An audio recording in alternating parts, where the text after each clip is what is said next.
Isang umaga, habang malakas ang ulan ay may lumapit na pulis sa car nila Mika at chinek nito yung license ng mommy niya. Habang abala yung mommy niya, si Mika naman ay may isinulat. Nakalagay dito ay help! Nung umaga kasi na yon ay ayaw talaga ni Mika na pumasok.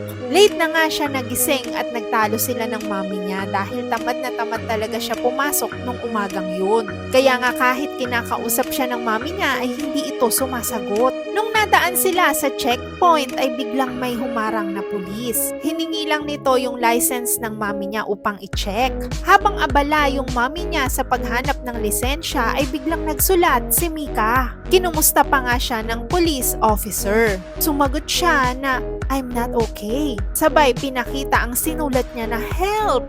Dahil sa kapilyahan ni Mika ay napagkamalang kidnapper ang mami niya. At dahil doon ay hindi na nga siya nakapasok sa school.